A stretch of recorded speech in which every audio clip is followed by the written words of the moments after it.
Today I'm going to show you how to make a superfood that'll last you a lifetime without refrigeration and that's so nutritious you won't need to stockpile any other foods. This food was widely used by the natives of North America and Western explorers who were on their own for months at a time. It was light, compact, high in protein, carbohydrates, and vitamins. In fact, if you have it, you don't need anything else because a person could subsist entirely on this food, drawing on the fat for energy, the protein for strength, and the vitamins for health. But before taking you by the hand and showing you this lost skill that even a 12-year-old can master following this video tutorial, I'd like to unearth a long-forgotten secret that helped our ancestors survive famines, wars, economic crises, diseases, droughts, and anything else life threw at them. A secret that will help you do the same for your loved ones when America crumbles into the ground. Because the crisis that is about to hit America is what folks 150 years ago called daily life. No electrical power, no refrigerators, no internet, no computers, no TV, no hyperactive law enforcement, and no Safeway or Walmart. I'm going to share with you the 3 lost pioneer lessons that will ensure your children will be fed when others are rummaging through garbage bins. In fact, these 3 old teachings will improve your life immediately after you hear them. My name is Claude Davis, and I live with my wife and 2 children in a log cabin I built myself. It's not exactly the 5-star hotel that most Americans dream of, but for me, it's the 5 billion-star home that I've always wanted. We grow our own food, and I get to raise my kids close to nature. We've been completely off the grid since we've been producing our own electricity for 2 years now, but we can do just fine without it in case we ever have to. I built a small root cellar where we keep our homemade canned foods, and with the help of God, we like to think that we're ready for whatever's going to happen in this country. But even though things are good now, that wasn't always the case. My story is emotionally heavy, with struggles and disappointments, but also with a faith in God and a strong will to survive that finally led to my being here. So pay close attention, because this video will change your life for the good. Lesson number 1. Don't take anything for granted. My grandparents from my father's side came to America from Ukraine just before the Second World War and started a small farm in Texas where I grew up without missing a thing. But my grandfather wasn't so lucky. When he was only 12 and still in Ukraine, he survived one of the most horrific famines. Of the 100 families that lived on his street, only 20 survived. So what you're about to hear is a real recollection, as it was written in a personal journal just after the crisis by one of his neighbors. Where did all the bread disappear? I do not really know. Maybe they've taken it all abroad. The authorities have confiscated it, removed it from the villages, loaded grain into the railway coaches, and took it away someplace. They've searched the houses and taken away everything, to the smallest thing. All the vegetable gardens, all the cellars were raked out, and everything was taken away. It was so dreadful that every day became engraved in my memory. People were lying everywhere as dead flies. The stench was awful. Many of our neighbors and acquaintances from our street died. We tried to survive the best we could. We collected grass, goosefoot, burdocks, rotten potatoes, and made pancakes, soups from putrid beans or nettles, collected clay from the trees and ate it, ate sparrows, pigeons, cats, and dogs. When there were still cattle, it was eaten first, then the domestic animals. Some were eating their own children. I would never be able to eat my child. One of our neighbors came home when her husband, suffering from severe starvation, ate their own baby daughter. This woman went crazy. Another neighbor wrote a petition to the authorities, and here's just a paragraph from that. It said, "Please return the grain that you've confiscated from me. If you don't return it, I'll die. I'm 78 years old and I'm incapable of searching for food for myself." And of course, nobody cared. In a crisis, it's everyone for himself. Although in many cases, families did still remain families. But just after the winter, when there's absolutely nothing to eat, my grandfather, together with his mother, went to the nearest town where the government had established a soup kitchen. Unfortunately, the 25-mile journey was too much for his mother. After just 5 miles, she couldn't walk anymore. My grandfather noted in his journal, "Mother said save yourself, run to town." I turned back twice. I could not bear to leave my mother, but she begged and cried, and I finally went for good. Now, I don't know about you guys. I'm a father myself, and when I read these things, I burst into tears. Now, please allow me to take a wild guess here, without getting mad at me. Your life's not perfect, but at least you have a computer or a mobile device to watch this video on. Your fridge is probably half full, and while you have your problems, starvation is not one of them. And even though your job or retirement could be more enjoyable, you probably have enough money to at least get by. And that's great. But make no mistake taking this for granted. History has shown us many times that it can all fly away in a split second. The biggest misstep that you can take now is to think that this can never happen in America or to you. All that my grandfather and our ancestors who came here and formed America lived through would be in vain without lesson number 2. Those who cannot remember the past are condemned to repeat it. Now, call me old-fashioned, I don't care, but I completely believe in America and what our ancestors stood for. They all had a part in turning this land into one of the most powerful countries in the world. Many died and suffered before a creative mind found an ingenious solution to, maybe, a century-long problem. Now, believe it or not, our ancestors' skills are all covered in American blood. And this is why these must be fought for, protected, and handed on for them to do the same for our children and our children's children. But now, my friends, we're sitting on the edge of oblivion. Our fathers and grandfathers were probably the last generation to practice basic things like building a root cellar or making pemmican. Our ancestors laid the bricks and built the world's strongest foundation that we're about to irreversibly forget. And we're going to pay the ultimate price for this, because if you have a big, strong house with a weak foundation, it doesn't matter if it looks nice on the outside. The next flood will sweep it away. And that is exactly what will happen to most Americans in the coming crisis. So here we are, human beings in the 21st century, several lifetimes and a world away from our grandparents and their ways. Have we become better at living? I think not. I watch as we have become ever more expectant that the world owes us a living. Consumerism has reached epic proportions, and people feel aggrieved if they don't own the latest gadget. The truth is, we never have been more disconnected from life, from the world, from the soil, from the trees, and from our own souls. We're straying away from our roots on a dangerous road from which there will be no turning back. And the good and the bad news is that we're the last generation that can truly do something about it. We no longer know how to live without refrigerators, without cars, without phones, without supermarkets. I don't want to see our forefathers' knowledge disappear into the darkness of time. And if you care about your family and what America stands for, then neither should you. This is the third and most important lesson of all. It's always up to you. Now, I believe in God and in the power of free will, and I believe that you are the only one in charge of your destiny, and that you're constantly making decisions that shape the rest of your life. Now, it's true we all had different starts depending on our families and upbringing, but for most of us here in the United States, we at least had decent beginnings. We had water and food, we could go shopping from time to time, and we had a decent medical system compared to other countries. We should be more thankful for that. And we should ensure that we have something put aside for darker times. If anything goes wrong with this country, don't blame the government or the president. They don't truly care about you or your family. You'll be the only one in charge of your fate. Now, I don't know if you've noticed, but nothing falls from the sky. God helps you, but He doesn't lay it on your table. You have to work hard and do things yourself. As long as you're aware of this, your destiny rests solely on you and your willpower. Now, you can truly change things, and you can do a lot more than you think you can.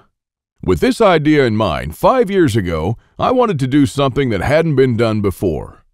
something that not only would help me survive a crisis without investing a fortune in stockpiles, but something that I could do around my house on a daily basis using only methods that were tested and proven by our forefathers for centuries. I wanted to unearth and learn the forgotten ways of our great-grandparents. I went to my grandfather to find out how he survived and to learn the little secrets that helped him stay alive in spite of almost everyone else dying. Now, he was almost 90 years old, but the old man was still in good shape. For 3 weeks on end, I absorbed his lessons like a dry sponge. And on top of that, we built a lot of things together, including a root cellar and a storm shelter, just like the folks did when he was young. We made lard and ham, and we smoked 4 turkeys and preserved them for winter in 4 different traditional ways, and a lot more. And when I was a child, I was raised by my grandparents, but I hadn't spent much quality time with them until then. In fact, there were months when we barely even spoke, not because we couldn't stand each other, but only because I was always too busy working or taking care of my kids. A lame excuse and a thing that I deeply regretted later on in life. Well, my grandfather passed on a couple of years ago, and with him, a magnificent amount of survival knowledge. I don't know if you're in a similar situation, but think about your grandfather and how many things he did or knew, things that will vanish forever into the dark abyss of ignorance. And because I deeply believed in lesson number 3, that I was the only one who could change something, my goal for the last couple of years changed from not just learning, but saving our forefathers' ways. This is one of the most important things I've done in my life, and I'm proud of it, but it took me 5 difficult years. Now, first, there's no person that knows all our forefathers' forgotten secrets. Let's just say there are still a handful of people that still practice a lost skill transmitted from generation to generation, even today. But not all the skills, of course. I had to get in touch with a lot of people. Second, where do you find these guys? They are no mainstream survival experts, they don't have a website or a TV show, and some of them even live in remote areas with no internet or TV cable, earning a living like the pioneers did. Third, I wanted to do something unprecedented. You know, articles like 11 skills your great-grandparents had that you didn't, and they started listing the skills: hunting, fishing, foraging, butchering, and so on. Well, you know, this kind of information will never help anyone. I needed something solid, exact, and to the point. Not just skills, I wanted to know things that they actually built, ate, and stored, and exactly how they did it. And fourth, I'm not sitting on a gold mine. As much as I enjoyed traveling and learning these skills, I still needed to go to work. But what I didn't realize when I started my quest is that you can't save these skills only by writing them down. If all these writings will be forgotten in a dusty drawer right next to my bed, it won't help anyone. This knowledge will die together with me, and all my efforts to save our forefathers' ways would have been in vain. So this is because all my life I blindly believed in lesson 3, that it's always up to me. But I was wrong. In this case, it's only halfway there. It's also up to you. Today is your chance to be a part of saving our ancestors' lost ways. I wanted to make this information available to every family out there without having to spend years of their lives or thousands of dollars. So I came up with this great idea to edit all my manuscripts and turn all this lost knowledge into one of the greatest books of this century. The Lost Ways, Saving Our Forefathers' Skills.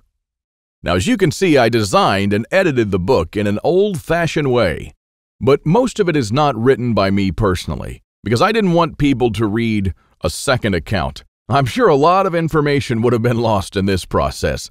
You know, those little secrets that make a thing really work? Well, those little things make a big difference. So I paid these experts for their time, and I got what I wanted.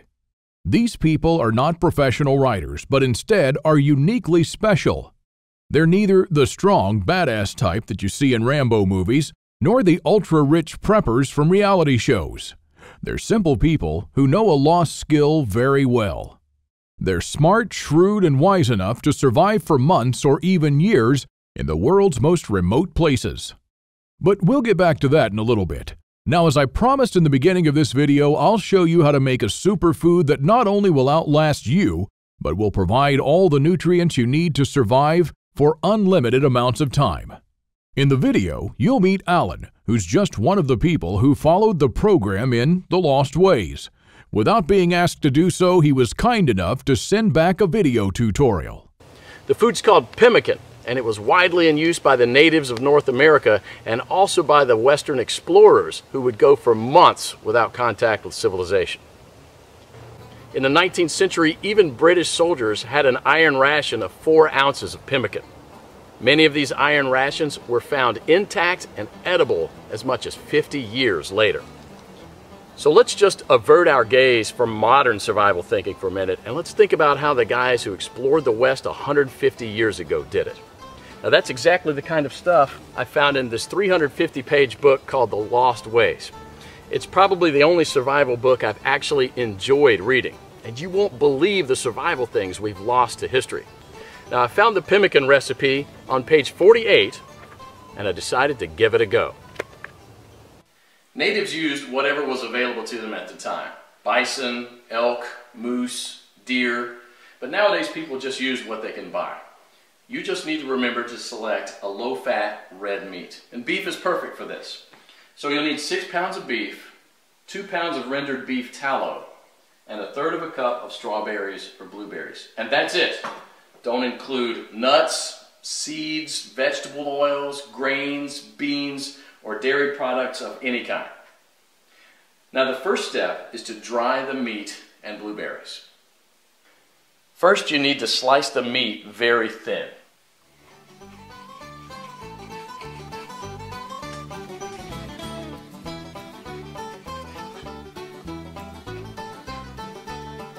If you don't have a dehydrator, you can set the oven to the lowest possible temperature, around 130 degrees, and put the strips of meat directly on the rack.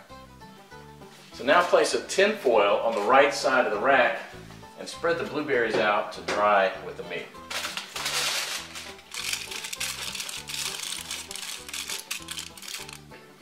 Place the rack back inside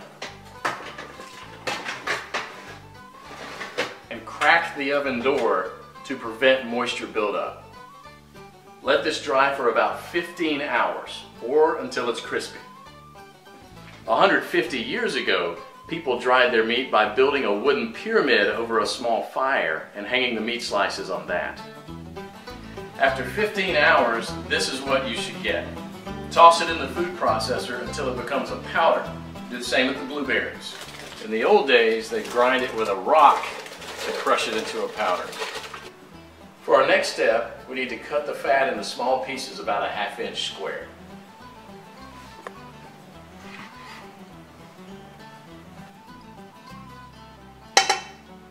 After about 10 minutes, you'll see a pool of fat forming on the bottom of the pot, which should be merrily boiling away. You can rest a little bit now and stir it maybe only every 5 minutes, just to keep things well mixed.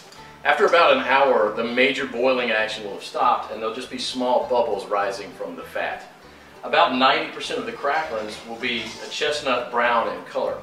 So use a strainer to separate these and set them aside with salt to enjoy as snacks later. They're really, really good.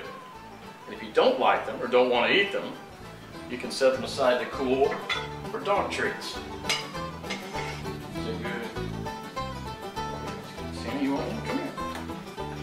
We now have to weigh the amount of ground meat and the amount of rendered animal fat. We have to have the same quantities, so you'll probably have to remove some of the excess fat. Place the remaining fat on the stove, keep it about 120 degrees. Mix the shredded meat into the melted fat and stir it until it's well blended. Then add the blueberries and mix it again. This is how it should look. The fat should be absorbed or coating the meat fibers. There should be very little or no liquid fat pooling in the bottom of the pot. Now, following the instructions from The Lost Ways, You can store it in Ziploc plastic bags and press flat, removing as much air as possible, and therefore preventing the fat from going rancid. This should keep the pemmican from spoiling for a few years without refrigeration. So let's do that. And here's what I got. Pemmican is the ultimate survival food, no matter if you want to bug out or bug in.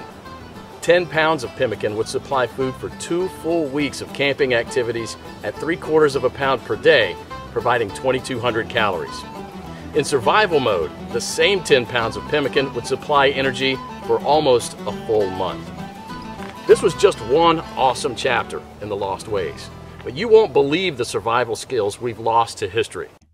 And Alan is right. This is just one small chapter. Want to discover more? Here's a glimpse of what you'll find in the Lost Ways.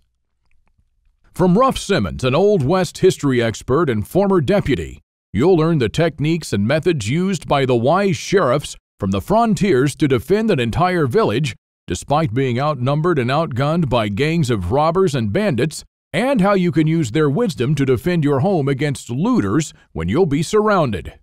Native American Eric Bainbridge, who took part in the reconstruction of the native village of Culoclo in California, will show you how Native Americans build the subterranean roundhouse, an underground house that today will serve you as a storm shelter, a perfectly camouflaged hideout, or a bunker. It can easily shelter 3 to 4 families, so how will you feel if, when all hell breaks loose, you'll be able to call all your loved ones and offer them guidance and shelter? Besides that, the subterranean roundhouse makes an awesome root cellar where you can keep all your food and water reserves year-round. From Shannon Azares, you'll learn how sailors from the 17th century preserved water in their ships for months on end, even years, and how you can use this method to preserve clean water for your family cost-free. Mike Searson, who's a firearm and an Old West history expert, will show you what to do when there is no more ammo to be had, how people who wandered the West managed to hunt 8 deer with 6 bullets, and why their supply of ammo never ran out. Remember the panic buying in the first half of 2013? Well, that was nothing compared to what's going to precede the collapse. From Susan Morrow, an ex-science teacher and chemist, you'll master the art of poultice. She says, if you really explore the ingredients from which our forefathers made poultices, you'll be totally surprised by the similarities with modern medicines. Well, how would you feel in a crisis to be the only one from the group knowledgeable about this lost skill? When there are no more antibiotics, people will run to you to save their ill children's lives. If you liked our video tutorial on how to make pemmican, then you'll love this. I'll show you how to make another superfood that our troops were using in the Revolutionary War, which even George Washington ate on several occasions. This food never goes bad, and I'm not talking about honey or vinegar. I'm talking about real food. And the awesome part is that you can make this food in just 10 minutes, and I'm pretty sure that you already have the ingredients in your house right now. Now really, this is all just a peek. The Lost Ways is a far-reaching book with chapters ranging from simple things like making tasty bark bread, like people did when there was no food, to building a traditional backyard smokehouse, and many, many, many more. And here's what Alex Deacon, the owner of Survivopedia.com and MyFamilySurvivalPlan.com, wrote on his website. A few days ago, I bought The Lost Ways by Claude Davis, a 350-page book that I've just finished reading today, and I can tell you that I enjoyed every page of it. It's funny how after 15 years of prepping, you still learn new things. Of course, the ideas were new to me and probably for most of us, but these things are actually very old. But Claude Davis got it right. The SHTF we all prep for is what folks 150 years ago called daily life. And believe it or not, this is not all. If you get The Lost Ways right now, you'll also receive 3 exclusive reports that will be off the table soon. There's an old saying that our great-grandparents used to know. Once in life, you need a doctor, a lawyer, a policeman, and a preacher. But every day, 3 times a day, you need a farmer. So the first report you'll get is what every survivalist should grow in his backyard. This special report contains the most nutritious and toughest plants that you should start growing so you'll never run out of food. These plants are reliable in the worst possible conditions, including drought, flooding, or light deprivation. And you'll also find instructions on how to plant, grow, harvest, and store them. I'm also pretty sure that you're familiar with this 150-year-old saying that it's not the strongest species that survived nor the most intelligent, but the ones most responsive to change. So the second bonus you'll get is how to outlive an EMP, the early pioneer way, which is a day-by-day guide that shows you what to do after an EMP every day for 30 days using the lost ways. Think about it this way. If an EMP had struck in the late 1800s, nobody would have noticed it. Our great-grandparents didn't even know what an EMP was, nor did they know what modern technology was. But they surely lived, survived, and prospered without it. Now things are a little bit different, and because this event can happen all of a sudden with no warning whatsoever, it might be difficult for even the smartest minds to know what to do from the moment the running water stops and your food spoils to the moment when looters come knocking at your door. So in this report, you'll learn the 10 things that you should do on day 1, what you should make on day 2, what you definitely need to turn to on day 3, and so on until day 30, when you'll be absolutely 100% self-sufficient, protected, and able to help others if you want to. Unless you're living in a bunker full of stockpiles, doing these things in the wrong order may literally mean death. Now, I'll show you what to do every day so you'll never run out of water, food, or heat, and then what to do or build to improve things day by day. Another old saying people used to say is, for every minute you spend organizing, an hour is earned. So the third report you'll get is a step-by-step guide to building your own can rotation system that can hold at least 700 cans of different sizes. You'll never have to look at 50 cans for expiration dates, and you'll never need to throw away cans again because they've spoiled. A can rotator is not only a time saver but also a money saver. As you can see in this video, the mechanism is very simple. Whenever you buy new cans, you insert them in the upper shelf. The cans will automatically roll down, and they'll be the last in the row. When you pick them up, you do so from the shelf below. So you'll always pick the can that you bought first and therefore with the closest expiration date. Cool and efficient. The one you've just seen in the video, I built with only $95. Pretty cheap if you think that a similar rotator costs $420 on Amazon and holds only 450 cans, and theirs aren't even that cool. Now, once you have the plans and the step-by-step guide with pictures, all it takes is just 1 day of work, even less.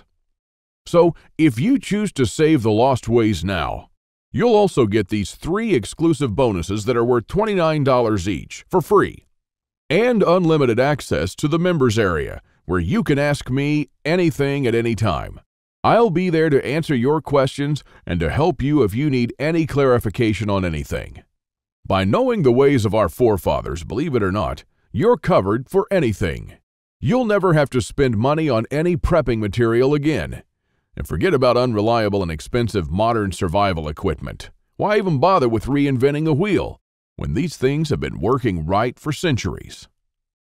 The Lost Ways prepares you to deal with worst-case scenarios with the minimum amount of resources, just like our forefathers lived their lives, totally independent from electricity, cars, or modern technology whatsoever, which means you'll also be bulletproof against the ever-increasing threat of an electromagnetic pulse, a powerful economic breakdown, famines, and natural disasters. You'll have the power to protect and save your family, even to rebuild your community during the worst of times. And besides that, The Lost Ways is not merely a survival book, because most of the knowledge you'll find in it will begin improving things in your life starting today. What I'm talking about is the type of self-sufficiency that our great-grandfathers used to have. I'm talking about things that they did around their homes and the healthy lives that they lived. And at the same time, you get to take part in doing something great, saving our forefathers' lost skills. Now, I consider that I've done my part, the hardest and costliest part, if I may say so. All you need to do is to make sure that you hand this knowledge over when it's time to, and take full advantage of it until then. Now, I've shown it to some expert preppers and readers of mine, and some of them said that they would easily pay $1,000 just to learn these skills. I even thought of creating a weekend workshop and charging at least $500 for a seat. There are a lot of people that do that. But I realized that this would be wrong because only a handful of people will actually learn the lost ways. And while my main focus is not to get rich, but to save these skills by spreading this knowledge to other people just like me. Now, remember when a man's word was his bond? When you made an agreement and you just shook on it? Well, frankly, I'd like to do things the old-fashioned way here, on a handshake. So today, you can just shake my hand and seal the deal for a price that anyone can afford. While this video is still up, you can get The Lost Ways plus the 3 bonuses for a one-time special offer of just $37. But the only way to get it is to click the Add to Cart button below now. The way I see it, you have 3 options here. You can hope that things will get better and that a crisis will never strike America. And I'm hoping the same thing, by the way. But my grandfather taught me better. He taught me, as I've told you, to never take anything for granted. Doesn't it seem better to have these skills and never need to use them than to not have them and one day really need one of them? You can also start spending money and valuable time searching for guys who still know a lost thing or two by going through months of research and lots of traveling.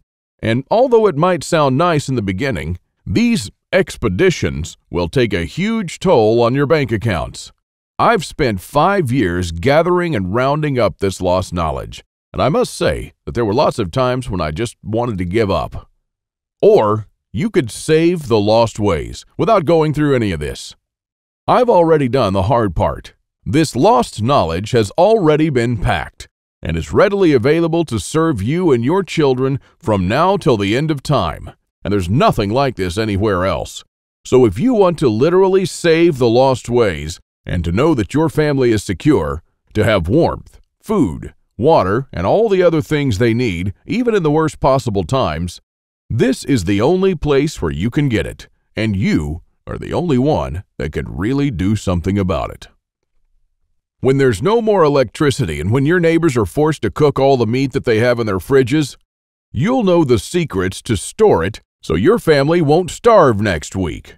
Heck, in fact, even now, yes, right now, if you get The Lost Ways, go to page 39 and start making one of the super nutritious foods that can last a few years without refrigeration.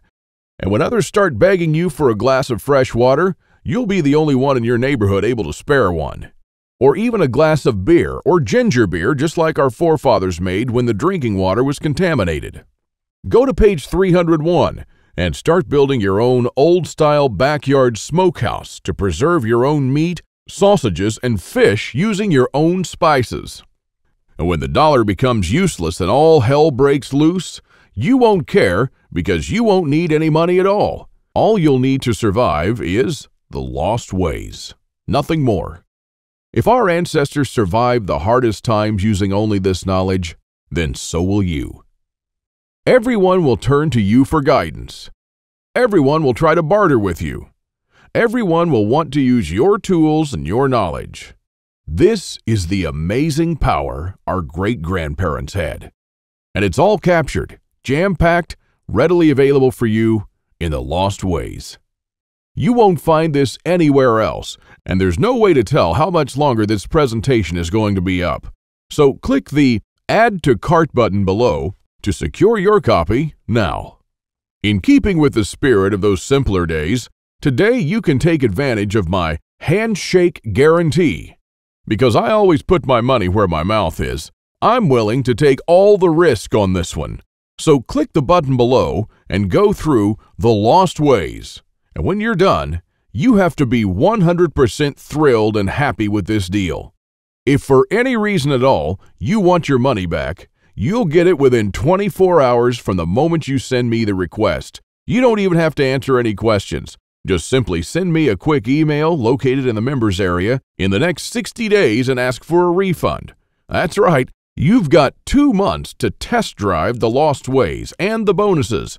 That's my handshake guarantee. So is it a deal? I hope so. Don't let this knowledge disappear into the darkness of time, because in the next crisis, when death will stare you in the eye, this is the only time-tested life vest that you and your family can hang on to. You'll stay calm and protected when others will scavenge through the garbage for food.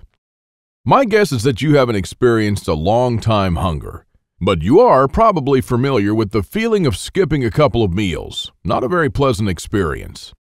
We're not used to thinking about what to eat or how to procure food for our children. Again, don't take anything for granted just because we're living in good times now. Our grandfathers and great-grandfathers were the last generation to practice the basic things that we call survival skills today. Why try to reinvent what they did, and did very well, for centuries? There are only a few moments in life when you can really do something big, and this is one of them. Our grandparents didn't pass these skills on to us in our bloodstream, and neither will you to your children or your nephews. So, take advantage of this video while it's still up and save the Lost Ways by clicking on the button below. You are the only one that can change something. Are you ready to turn back the clocks to the 1800s for up to 3 years? Because this is what will happen after the next SHTF event. One of my readers, James, replied to this question. Thanks for the book, Claude. I've been looking for something like this for years, and yes, I do believe that some of us are ready to turn back the clock now. Thanks to you, I can truly say that I'm at least one step closer. I can't believe how many things we've lost along the way. This book was an eye-opener for me, and I must admit that there were a lot of things that I was doing or thinking in a totally wrongful way. The brilliance of your book is that it offers a proven way to achieve self-sufficiency without investing any money. Heads up for this book. This is by far the best survival advice I've read so far. And I just can't stop building stuff. James. I received this email and it made my day. Now again, here's my handshake deal to you. You'll get the Lost Ways, plus what every survivalist should grow in his backyard, how to outlive an EMP the early pioneer way, and a step-by-step guide to building your own can rotation system. While you'll also take advantage of my full handshake money-back guarantee for 60 days and unlimited email access where you'll get to ask me whatever you want. Not for $124, but for only $37. This deal just simply can't get any better than this. Thank you for watching this video, and I hope that we'll meet on my secure encrypted checkout page. Now, once you've entered your info and submitted that, you'll have immediate access to the Lost Ways and the bonuses. Click on the button below to secure your spot while this presentation is still up.